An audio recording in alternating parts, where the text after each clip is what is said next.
नमस्कार दोस्तों, धार्मिक चमत्कार में आप सभी का स्वागत है।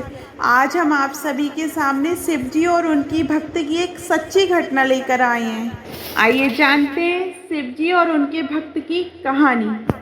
देश भर में भगवान महादेव के कई प्रसिद्ध मंदिर स्थापित हैं, जिनसे जुड़ी कई रोचक कथाएं भी सुनने को मिलती हैं।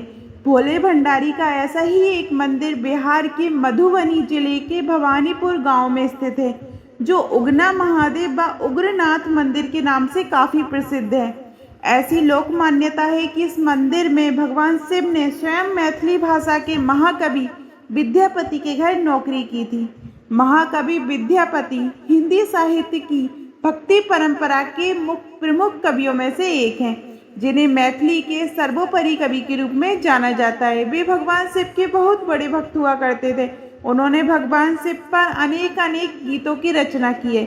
मान्यताओं के अनुसार जगत व्यापी भगवान शिव विद्यापति की भक्ति व रचनाओं से बेहद प्रसन्न होकर स्वयं एक दिन वेश बदलकर उनके पास चले आए थे।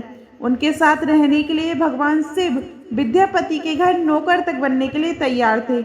उन्होंने अपना नाम उगना बताया था। दरअसल कवि विद्यापति आर्थिक रूप से सबल नहीं थे। उन्होंने उगना यानी भगवान शिव को नौकरी पर रखने से पहले मना कर दिया, मगर फिर शिव जी के कहने पर ही सिर्फ 2 भक्त के भोजन पर उन्हें रखने के लिए विद्यापति तैयार हो गए थे।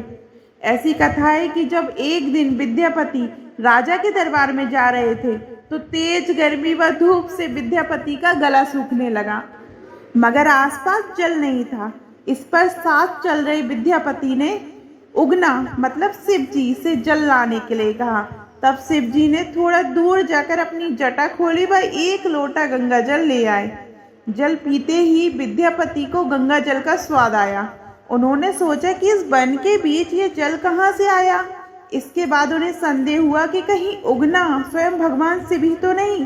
तो उन्होंने शिव जी के चरण पकड़ लिए, तो शिव को अपने वास्तविक स्वरूप में आना पड़ा।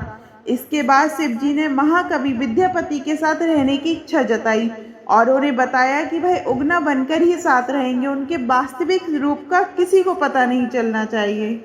इस पर विद्यापति ने भगवान शिव की सारी बात मान ली, लेकिन एक दिन उगना द्वारा किसी गलती पर कवि की पत्नी शिव जी को चूल्हे की जलती लकड़ी से पीटने लगी। उसी समय विद्यापति वहां आ गए और उनके मुख से निकल गया, यह तो साक्षात भगवान शिव है और तुम इन्हें मार रही हो। मगर विद्यापति के मुख से जैसे ही ये बात निकली, तो भगवान शिव अंतर्ध्यान हो गए। इसके बाद अपनी भूल पर पछताते हुए कवि विद्यापति वनों में शिव जी को ढूंढने लगे। अपने प्रिय भक्त की ऐसी दशा देखकर भगवान उनके समक्ष प्रकट हुए और उन्हें समझाया कि मैं अब तुम्हारे साथ नहीं रह सकता, परंतु उगना के रूप में जो तुम्हारे साथ रहा, उसके प्रतीक चिन्ह के रूप में अब मैं शिवलिंग के रूप में तुम्हारे साथ विराजमान रहूंगा।